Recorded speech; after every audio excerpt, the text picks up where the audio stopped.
প্রিয় শিক্ষার্থীবৃন্দ, আশা করি সবাই তোমাদের পরিবারের সাথে ভালো আছো।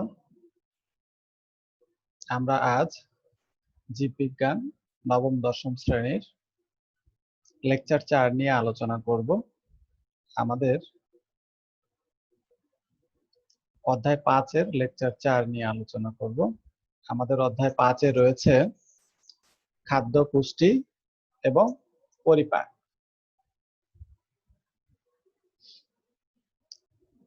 প্রথমে আসো, রাফেজ বলতে কি বুঝো?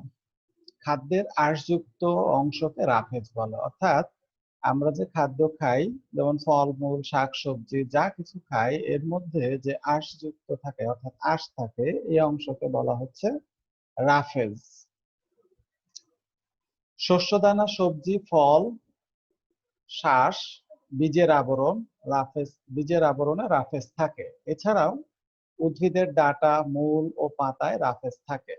রাফেজ মূলত কোষ প্রাচীরের সেলুলোজ ও লিগনিন, অর্থাৎ রাফেজ সেলুলোজ এবং লিগনিন নামক উপাদান দিয়ে গঠিত।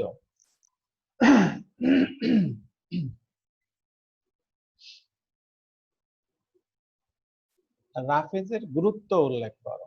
এটা ভেরি ভেরি ইম্পর্টেন্ট কোশ্চেন। রাফেজ কি এবং রাফেজের গুরুত্ব ভেরি ভেরি ইম্পর্টেন্ট কোশ্চেন। 4 এর মধ্যে আসে, আবার 3 এর মধ্যে এটি আসে। তাহলে দেখো, রাফেজের গুরুত্ব, অনেক গুরুত্ব রয়েছে। তার মধ্যে উদ্ভিদের কাঠামো তৈরি করা, অর্থাৎ এই যে আঁশ জাতীয় অংশ বা রাফেজ উদ্ভিদের একটি শক্ত কাঠামো তৈরি করে। রাফেজ পানি শোষণ করে। রাফেজ কি করে? আমাদের এই যে উদ্ভিদ দেহ বা আমাদের দেহ থেকে পানি শোষণ করে, আমাদের মলের পরিমাণ বৃদ্ধি করে, বৃহদন্ত্র থেকে মল নিষ্কাশনে সাহায্য করে, বিষাক্ত বর্জনীয় বস্তুকে খাদ্যনালী থেকে পরিশোষণ করে, খাদ্যনালীর ক্যান্সার হ্রাস করে। অর্থাৎ এই আঁশযুক্ত অংশ খেলে কি হয়? খাদ্যনালী পরিষ্কার হয়ে যায়। খাদ্যনালীতে যদি কোনো খাদ্য জমা থাকে, তাহলে সেটা পচন ধরে ওখানে ক্যান্সার সৃষ্টি করতে পারে। আর এই রাফেজ বা হচ্ছে আঁশযুক্ত খাদ্য সেই জমে থাকা অংশগুলোকে সরিয়ে দিতে সাহায্য করে, অর্থাৎ ক্যান্সার হ্রাস করে। স্থূলতা, ক্ষুধাপ্রবণতা এবং দেহে চর্বি জমার প্রবণতা হ্রাস করে।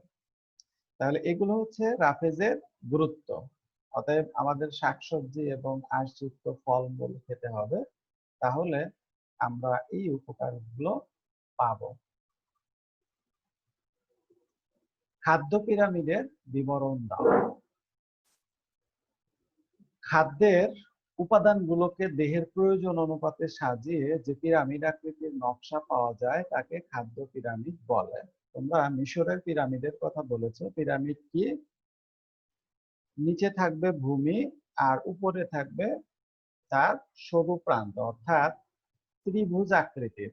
নিচের দিকে ত্রিভুজ আকৃতির প্রশস্ত এবং উপরের দিকে সরু প্রান্ত, এই আকৃতি হলো পিরামিড।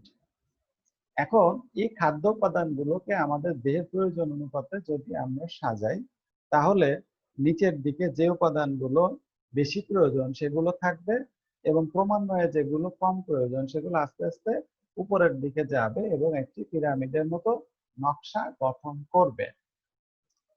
খাদ্য পিরামিডের নিচের দিকে থাকে শর্করা, তারপরে উপরে থাকে আমিষ এবং তার উপরে থাকে স্নেহ জাতীয় উপাদান। আমরা এই চিত্রটা যদি খেয়াল করি, দেখো যে নিচের দিকে রয়েছে অর্থাৎ শর্করা, তারপরে আমিষ, তারপর স্নেহ বা চর্বি। এখন দেখো, শর্করার মধ্যে চাল, আটা, আলু, চিনি, এছাড়া কিছু শাকসবজি রয়েছে যেগুলোর মধ্যে শর্করার উপাদান বেশি। মিষ্টি কুমড়া, পুঁইশাক, আম, জাম, এই উপাদানগুলো শর্করা। আমিষ, মাছ, মাংস, ডিম, এগুলো হচ্ছে আমিষ। স্নেহ জাতীয় পদার্থ, ঘি, তেল, মাখন। তাহলে দেখো, আমরা এই যে শাকসবজি এবং হচ্ছে চাল, আটা, আলু, চিনি, এগুলো বেশি পরিমাণে খাই, অর্থাৎ আমাদের যে বেশি দরকার, এই জন্য এটা পিরামিডের নিচের স্তরে রয়েছে। আর তার উপরে রয়েছে আমিষ, তার চেয়ে একটু কম প্রয়োজন, তার চেয়ে কম প্রয়োজন হচ্ছে এই যে ঘি, তেল, মাখন এগুলো।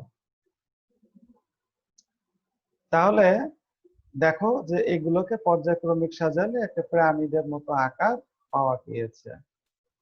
এই জন্য এটাকে বলা হচ্ছে খাদ্য পিরামিড।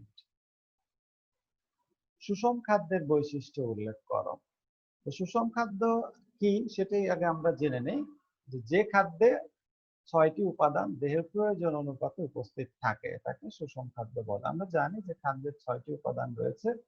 তো এই 6টি উপাদান যদি আমাদের দেহের প্রয়োজন অনুপাতে কোনো খাদ্যের মধ্যে উপস্থিত থাকে তাহলে ওই খাদ্যকে বলা হবে সুষম খাদ্য। এখন এই সুষম খাদ্যের কি কি বৈশিষ্ট্য থাকতে হবে? দেখো, প্রয়োজনীয় শক্তি উৎপাদনের সামর্থ্য থাকতে হবে, খাদ্য উপাদান নির্দিষ্ট অনুপাতে থাকতে হবে, অর্থাৎ আমরা যে খাদ্যগুলো খাবো সেখান থেকে যেন আমরা আমাদের দেহে প্রয়োজনীয় শক্তিটুকু আমরা পেতে পারি বা পাই। রাফেজ যুক্ত উপাদান থাকতে হবে, অর্থাৎ সুষম খাদ্য হতে হলে সেখানে রাফেজের নির্দিষ্ট পরিমাণে রাফেজ থাকতে হবে। খাদ্য অবশ্যই সহজ পাচ্য হতে হবে। সহজ পাচ্য মানে হলো সহজে যাতে হজম হয় সেটা থাকতে হবে, অর্থাৎ খাদ্যকে সহজে হজম হয় এইরকম হতে হবে। সুষম খাদ্যের তালিকা তৈরিতে গৃহীত ব্যবস্থা উল্লেখ করো। এখন দেখো যে আমরা সুষম খাদ্য ব্যক্তি বিশেষে ভিন্ন রকম হয়, অর্থাৎ একজন শিশুর জন্য যে সুষম খাদ্য হবে একজন কিশোরের জন্য সেরকম হবে না, আবার একজন বৃদ্ধের জন্য সেরকম হবে না। আবার দেখো যে যারা অফিস আদালতে চাকরি করে, অর্থাৎ কায়িক পরিশ্রম যাদের কম তাদের জন্য সুষম খাদ্য যেরকম হবে, যারা কায়িক পরিশ্রম করে অর্থাৎ মাঠে কাজ করে, রিক্সা ভ্যান চালায়, এদের জন্য খাদ্যের চাহিদা অন্যরকম হবে, অর্থাৎ সুষম খাদ্যের তালিকাটা অন্যরকম হবে। আবার হচ্ছে আহ ধনী গরিবের দিক থেকেও সুষম খাদ্যের তালিকা ভিন্ন রকম হবে। তাহলে কি কি বৈশিষ্ট্য থাকে, আমরা কি কি বিষয়ের উপর লক্ষ্য রাখতে পারি সুষম খাদ্যের তালিকা তৈরিতে, সেটি আমরা একটু দেখি। প্রথমে আসলে ব্যক্তি বিশেষের লিঙ্গ, বয়স, পেশা, শারীরিক অবস্থা। তাহলে যেগুলো আগে বলা হলো যে লিঙ্গ, স্ত্রী পুরুষ, বয়স, পেশা, কোন পেশা কি কাজ করে, শারীরিক অবস্থা অর্থাৎ তার শারীরিক সুস্থ না অসুস্থ না আধা সুস্থ, এইরকম অবস্থা যদি হয় তাহলে তাদের সুষম খাদ্যের তালিকা ভিন্ন হবে। খাদ্যের মূল্যমান সম্পর্কে জ্ঞান থাকতে হবে। দেহের ক্ষয়পূরণ ও গঠনের জন্য প্রয়োজনীয় আমিষ সরবরাহ নিশ্চিতকরণ করতে হবে। পরিমাণ মতো ভিটামিন, খনিজ লবণ ও পানির উপস্থিতি থাকতে হবে। ঋতু, আবহাওয়া, খাদ্যাভ্যাস সম্পর্কে জ্ঞান থাকতে হবে, অর্থাৎ ভিন্ন ভিন্ন ঋতুতে সুষম খাদ্য ভিন্ন রকম হয়ে থাকে, ভিন্ন আবহাওয়াতে ভিন্ন রকম হয়ে থাকে, খাদ্যাভ্যাসের ভিত্তিতেও এটি ভিন্ন রকম হয়ে থাকে। যেমন আমাদের এই কন্টিনেন্টে ভাত বেশি পরিমাণে খায়, কিন্তু পৃথিবীর কোনো কোনো স্থানে আছে যেখানে ভাত খায় না লোক, তাহলে তাদের জন্য সুষম খাদ্য ভিন্ন রকমের হয়ে যাবে। পরিবারের আর্থিক সঙ্গতি ও সদস্য সংখ্যা, অর্থাৎ পরিবারের আয় ইনকাম কত, অর্থাৎ ইনকাম কত, আয় কত এবং সদস্য সংখ্যা কত, তার উপর ভিত্তি করে এই সুষম খাদ্যের তালিকা তৈরি করতে হয়। কতগুলো খাদ্যের পুষ্টিমান ছকে উল্লেখ করা হলো, অর্থাৎ এই যে খাদ্য আমরা খাই এই খাদ্যগুলোর পুষ্টিমান রয়েছে। তো এই খাদ্যের পুষ্টিমান কি, অর্থাৎ 100 গ্রাম খাদ্যতে কতটুকু শক্তি রয়েছে সেটাই হচ্ছে তার পুষ্টিমান, অর্থাৎ খাদ্যের পুষ্টিমান প্রতি 100 গ্রামে হিসাব করা হয়। আর এই খাদ্যের মধ্যে সঞ্চিত শক্তি হচ্ছে কিলো ক্যালোরি বা খাদ্য ক্যালোরি। এটাকে শুধু ক্যালোরি বলা যাবে না। খাদ্যের শক্তিমান কি দ্বারা প্রকাশ করা হয়, হয় বলতে হবে কিলো ক্যালোরি অথবা বলতে হবে খাদ্য ক্যালোরি, কিন্তু শুধু ক্যালোরি বলা যাবে না।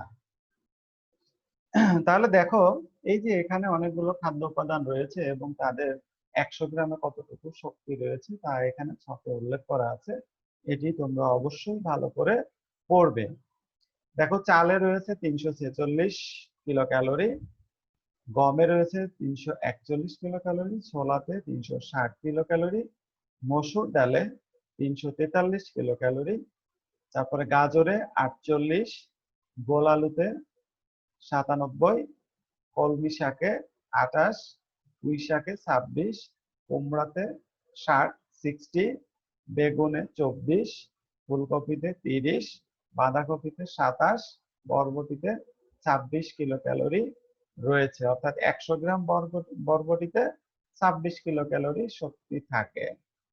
এদিকে শিমে আছে 96 কিলো ক্যালোরি, ইলিশ মাছ 273 কিলো ক্যালোরি, অর্থাৎ 100 গ্রাম ইলিশ মাছ থেকে আমরা 273 কিলো ক্যালোরি শক্তি পাই।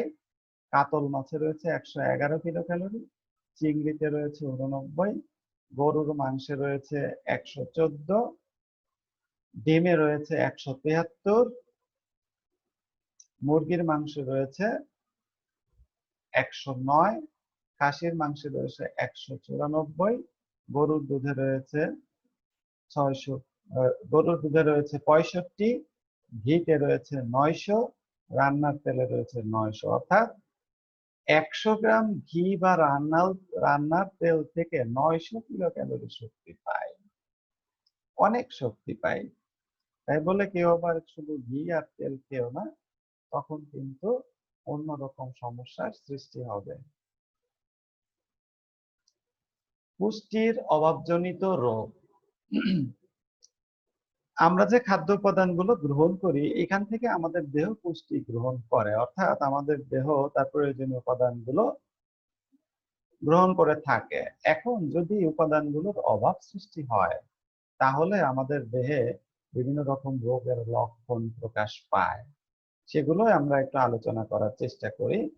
প্রথমে আসো গয়টার বা গলগণ্ড বা ঘ্যাগ। গয়টার বা গলগণ্ড বা ঘ্যাগ বলা হয়। কেন হয়, অর্থাৎ কারণ কি? আয়োডিনের অভাবে হয়, অর্থাৎ খাদ্যে আয়োডিনের অভাব হলে এই রোগ হতে পারে। থাইরয়েড গ্রন্থি ফুলে যায়, লক্ষণটা কি? আমাদের গলায় এই যে এখানে একটি থাইরয়েড গ্রন্থি আছে যেখান থেকে রস নিঃসৃত হয়ে আমাদের দেহের বিভিন্ন বিপাকীয় কাজে সাহায্য করে।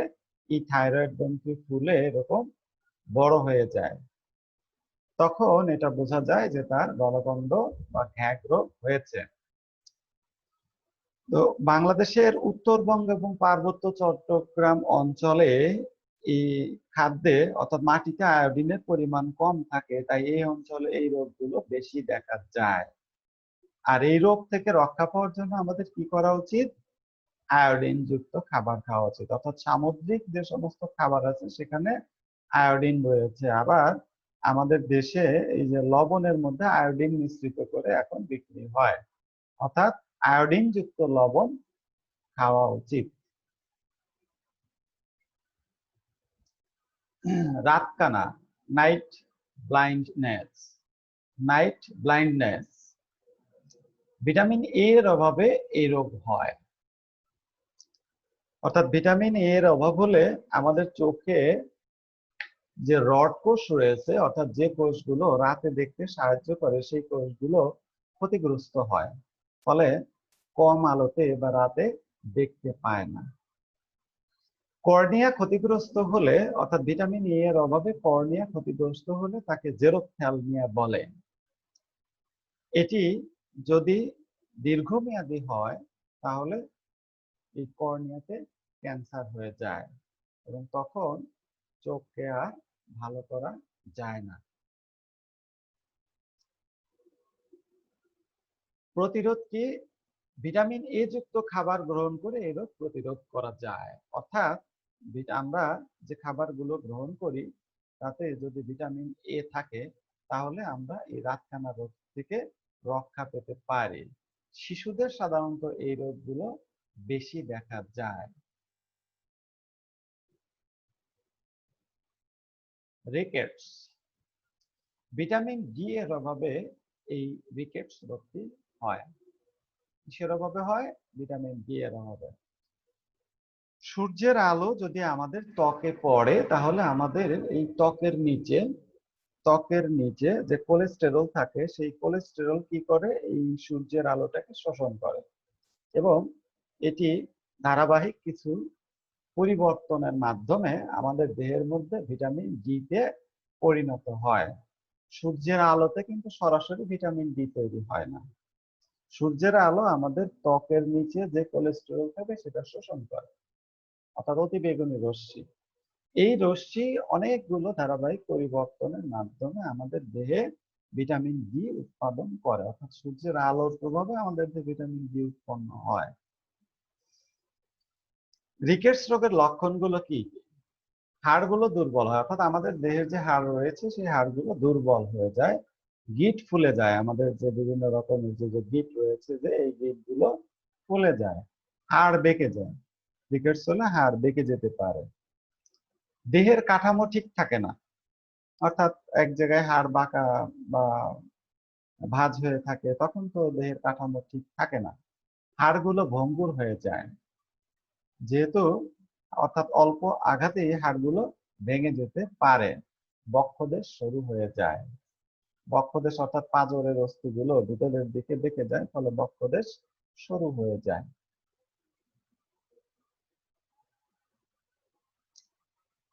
রক্ত শূন্যতা। খাদ্যের লৌহ, ফলিক অ্যাসিড, ভিটামিন বি12 এর অভাবে এই রোগ হয়। খাদ্যের লৌহ, ফলিক অ্যাসিড, ভিটামিন বি12 এর অভাবে এই রোগ হয়। লক্ষণ কি কি? দুর্বলতা অনুভব করা, মাথা ব্যথা, মন মরা ভাব, তারপর হচ্ছে অনিদ্রা হওয়া, চোখে অন্ধকার দেখা, খাওয়ার অরুচি, বুক ধড়ফড় করা। এই লক্ষণগুলো দেখা দিলে বোঝা যাবে যে রক্ত শূন্যতা বা অ্যানিমিয়া রয়েছে, অর্থাৎ দুর্বল অনুভব করবে, মাথা ব্যথা করবে বা মন মরা ভাব থাকবে, অনিদ্রা হবে অর্থাৎ ঘুম আসবে না, চোখে অন্ধকার দেখা যাবে অর্থাৎ ঝাপসা দেখা যাবে, খাওয়ায় অরুচি দেখা দেবে, আর অল্প একটু হাঁটাচলা করলে বুক ধড়ফড় করতে থাকবে। এই রোগের প্রতিরোধ কি? লৌহ, ফলিক অ্যাসিড এবং ভিটামিন বি12 যুক্ত খাদ্য গ্রহণ করা, অর্থাৎ যে খাদ্যে এই লৌহ, ফলিক অ্যাসিড, ভিটামিন বি12 রয়েছে সেই খাদ্য উপাদানগুলো গ্রহণ করা।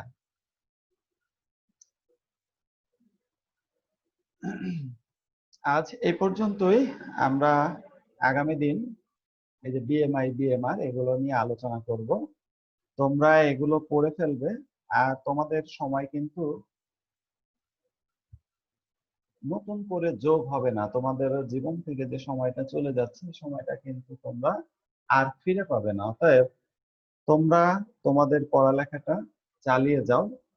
তোমাদের সিলেবাস হয়তো পরীক্ষার জন্য কম হবে, কিন্তু তোমাদের যে এসএসসি পরীক্ষা দিতে হবে 1 বছর পরে, এই এসএসসি পরীক্ষায় কিন্তু আর সিলেবাস কম হবে না, বা তোমাদের জন্য এক্সট্রা টাইমও দেওয়া হবে না। তোমাদের নির্দিষ্ট সময়ে এই পরীক্ষাগুলো হবে। অতএব তোমরা তোমাদের পড়াটা সুন্দরভাবে কমপ্লিট করে রাখো। ধন্যবাদ সবাইকে। সবাই ভালো থাকবে, সুস্থ থাকবে।